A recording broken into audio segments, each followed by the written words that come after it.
Everybody, thanks for watching. So now, is the Bible Black history? Now, this is a question that we have been dealing with for a while now. There's a lot of videos on YouTube, a lot of videos circulating about this particular subject. And a lot of people want answers. A lot of people have a lot of questions regarding the subject.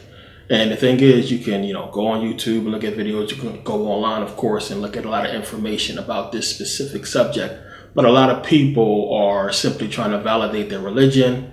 And you have some people who are looking for truth, and this is where we basically clash.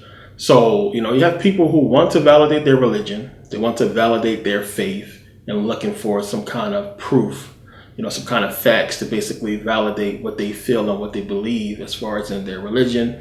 And you have people who are looking for truth, who just want to know the truth, they just want to know what's going on or what happened, what's the real deal with the book. It seems as if it's talking about our history. So the thing is, you have to, what we have to do as adults, as grown people, is stop arguing like little kids. This is something that we do too much. A lot of people don't understand what happens when you debate someone, especially involving religion.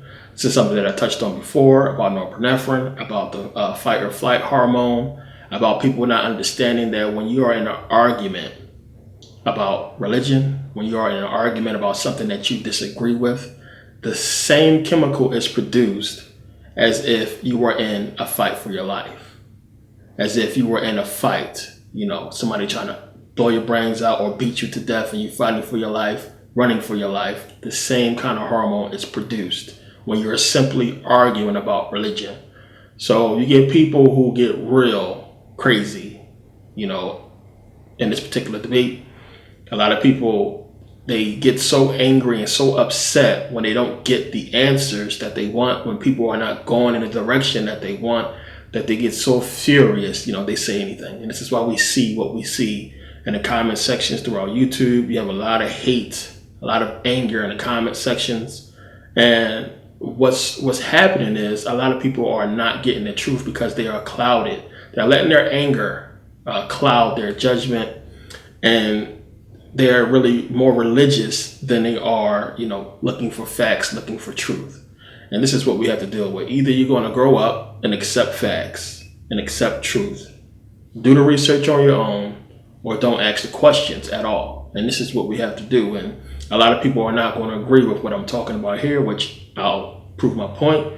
And you can always do your own research. But if you want the facts, this is what we have to look to. So what exactly is it that has people believing that the Bible is Black history?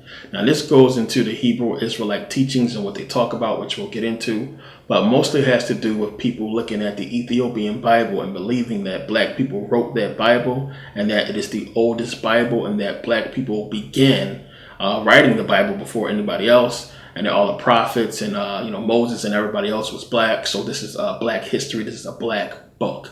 Now, besides the fact that we can't prove that any of these prophets ever existed, let alone what color they was, we can go and look at something like the Ethiopian Bible and understand the truth about it. Now, people, without doing any research, they had Ethiopia and they automatically think, of course, Black people, African people. But the Ethiopian Bible, you have the Abba-Garama Bible, which comes from the Garama Monastery. And Abba-Garama was a Byzantine royal. He was not African. He basically came into the Abba-Garama monastery and copied the Abba-Garama manuscript to the Ethiopian Ge'ez. And he's supposed to have did that in one day. Now, besides all the spooky stuff that's surrounding this man, one, you got to understand that the Ethiopian Bible, is not the oldest manuscript. It is not the oldest Bible in existence.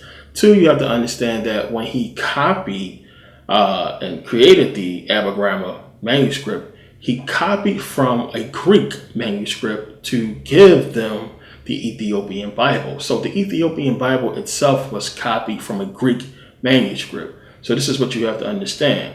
Two, the date of the Ethiopian Bible dates back between 390 AD and right around 600 or 640 AD. So it's not the oldest. When you go back and you look at the Codex Vaticanus, Codex Sinaiticus, they date before that, around 300 AD to about 400 AD, around that time. And you also have, of course, Vetus Latina, Latin Vulgate. You have other biblical manuscripts that's around that time and before that time, which you have to understand. All those dates are debated, but what's not debated is where the origin of the written, let's say, Torah, beginning, the biblical manuscripts comes from, which that is from the Greeks, which we know we have the Torah, which we can prove originally was first written in Greek, not Hebrew. Of course, you was told that it was written in Hebrew. The problem is we never had, nor do we have proof that we ever had in our possession a Hebrew manuscript or Hebrew Torah written in the Hebrew language that predates the Septuagint Greek.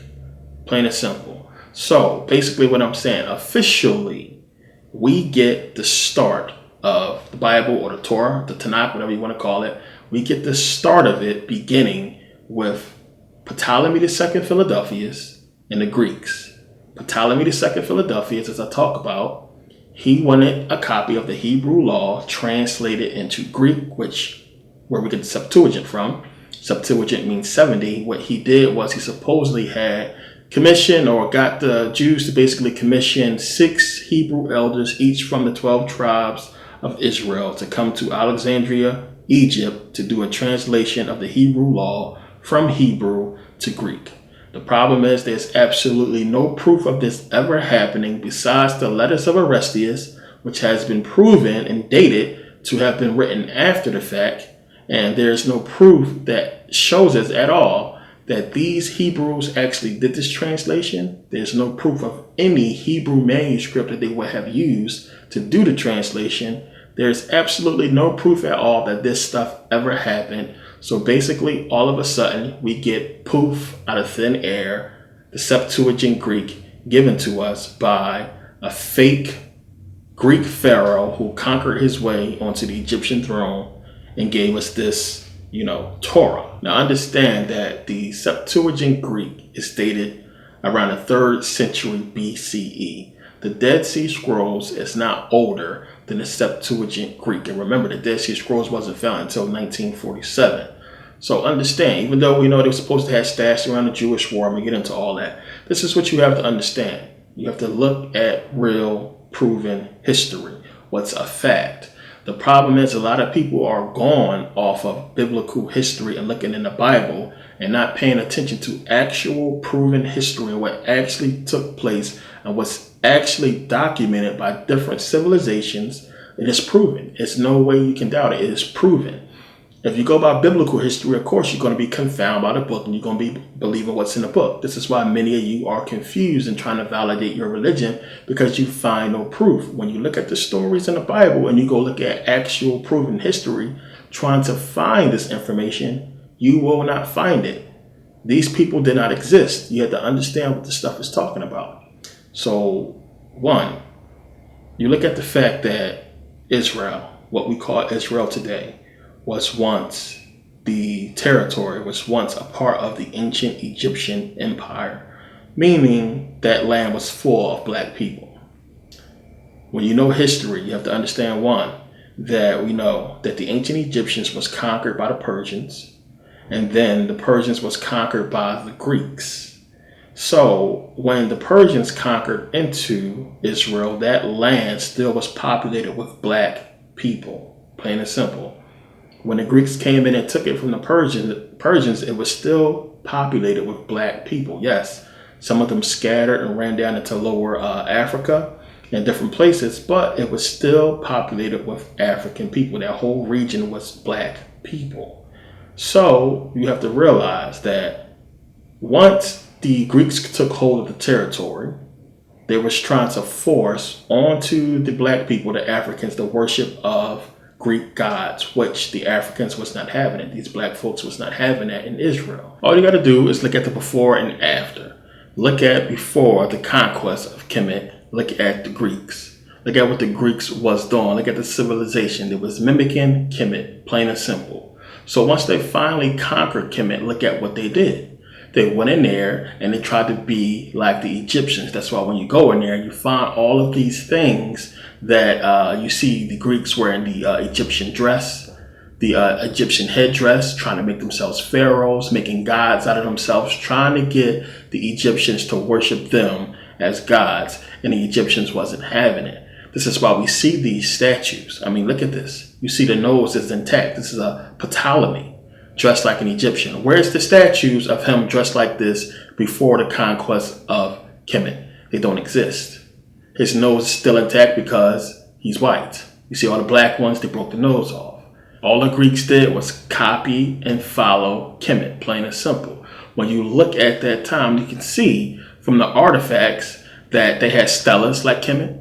They tried to act like Kemet and dress like them and decree themselves the same way the Egyptians did. When Frank Gaudio found the sunken city of Heracleion, he pulled up the Serapis statue, showing you that during the time that they was ruling in Kemet, they tried to get the Egyptians to worship them as gods and worship made up gods. The Egyptians was not having it. I just came back from Kemet and I was in the Cairo Museum, and I showed people exactly what the Greco-Roman section looked like and how much they tried to copy off Kemet. Look at this wannabe pharaoh right here. It's hot. They got to keep it a certain temperature in here. But look at the face, clearly. This is the Greco-Roman era. You see how they try to decree themselves like us. Make stelas. See, it's all in Greek. Bullshit. All here.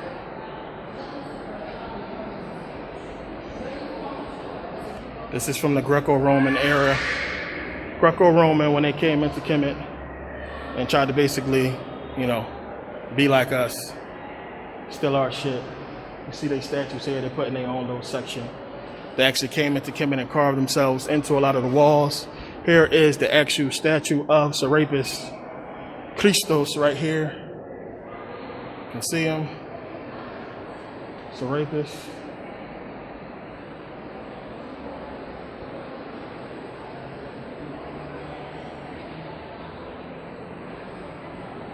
You can see when they had Zeus, Ammon. So you can see where the stuff came from. Zeus, Ammon. Everything that we tell you about this stuff, it's all here. It's no bullshit. It's here telling you the truth about how they stole from Kemet. So you can see when they show you that Serapis statue, Zeus, Ammon, what was going on. What is Zeus, Ammon? We know they're talking about Kemet. Then all of a sudden, not before the fall of Kemet, you don't see nobody talking about no Hebrews. You don't see the Greeks trying to mimic any Hebrews. But all of a sudden, after they conquer the Egyptian empire, they all of a sudden focused on some Hebrews. What is that? What happened, as I said, they wouldn't worship them as gods, and they created Judaism and hid Greek mythology within it to get them to worship them as gods without knowing it.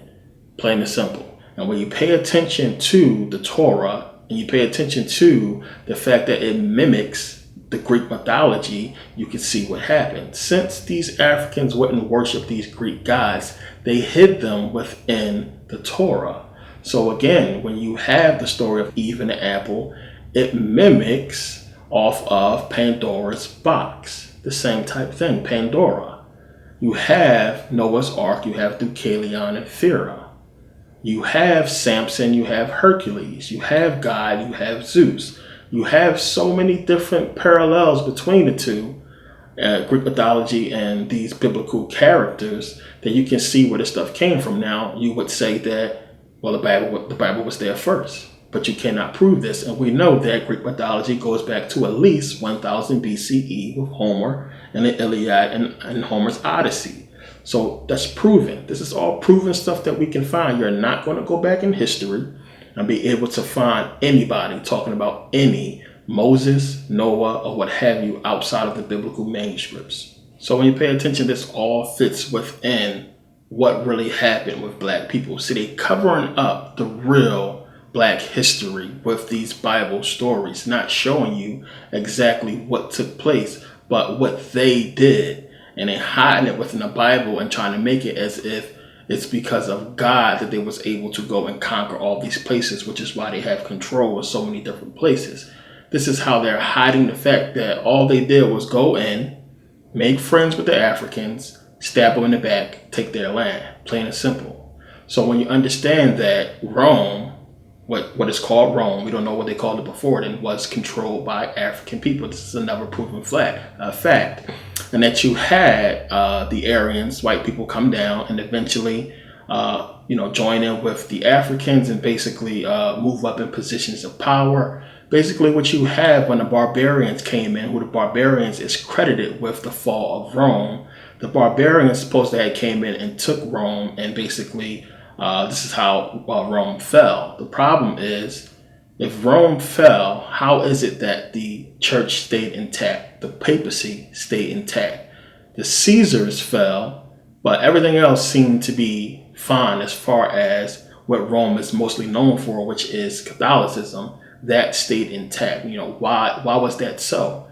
So when you understand that black people ruled that land before the Caesars, and that the fall of Rome was the fall of Rome in the hands of black people and the rise of Rome in the hands of the Europeans, plain and simple. Now, the reason why I say that is because you have to look at the Jewish War. And the whole thing, what the whole Jewish War was about, it wasn't about Jews just trying to attack the Romans or anything like that. These were the people who rightfully belong in that land. These black people were Jews, the Jews who that land belonged to. They attacked Rome because they were trying to take their home back. Plain and simple. The whole story has been told to you in a lie about the whole Jewish War and what that whole thing was about. It's all bullshit. These were black people trying to take back their land, plain and simple, because it was taken from them by the so-called barbarians, who was the Romans themselves.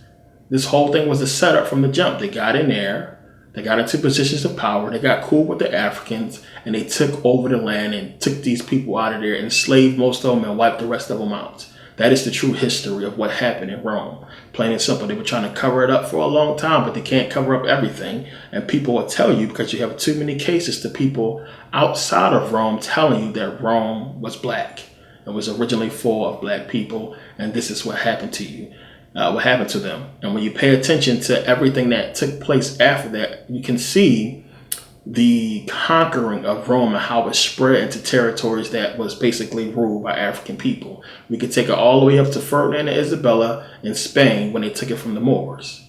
Plain and simple, who the Moors, once they joined with the Muslims, they took it from other black people. And they trickled down into northern Africa and began to take those lands, which is why when you go into northern Africa, from Morocco to Algeria, Tunisia, Libya, Egypt, when you go to the northern parts, you have mixed people. You have Romans mixed with Arabs, mixed with Africans, mixed. You look at Morocco, those people look more white than anything else. Those are Romans mixed with Berbers, mixed with Arabs. Plain and simple. When you understand real history and you use your own eyes, you can see exactly what took place.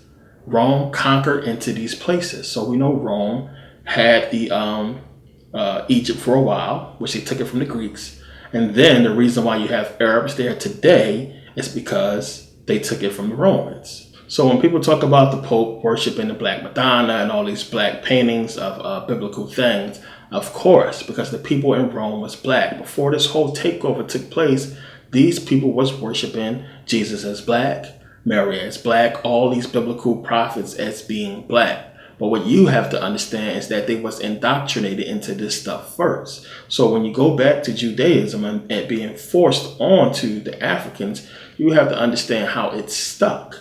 Because once you get rid of one generation and you have the kids brought up with this ideology, they're going to spread it. And that's exactly what took place. So we look at Hellenization with the Greeks. Look at Hellenization, which is why people point to Hellenization as proving the letters of Orestes wrong. Because the letters of Orestes goes against Hellenization. The letters of Orestes, which is LXX, which is where we're supposed to get our Septuagint from, which is the original Torah in Greek, you might as well say. And when you read the story, it says that the Ptolemy II Philadelphus, the Greeks basically gave up all this stuff to basically get this translation, which doesn't fit with the fact that they went into Israel and forced Hellenization on the people. And you would ask yourself, why would they free all these thousands of Jewish slaves if they was just going to have to go there and force these people to convert to Hellenization, to the Greek, worshiping the Greek gods. And this is what you have to realize. One, if this is not registering, one, why? Why is it that we don't see in the ancient world any worship of these Greek gods, yet we see the people either being Jews, Christians, and later Muslims? What happened? Hellenization lasted for hundreds of years. How come we can't find no civilization besides the Greeks that worship these Greek gods after all these hundreds of years of Hellenization? Then you have to ask yourself, why would the Romans continue Hellenization after the Greeks? Think about that. See, they got you confused with what Hellenization was. Hellenization wasn't the spreading of Greek mythology. It was the spreading of the Judeo-Christian doctrine. But before that, what you had was a bunch of people being indoctrinated into Judaism and later Christianity. And once the whole Arab conquest happened and it came in and started rushing in all these lands, you had the spreading of Islam later on. But as far as the book being a black book or black history, what it is a distortion of the truth. And what it is doing is using these stories to give validity to the claims of these people in these lands.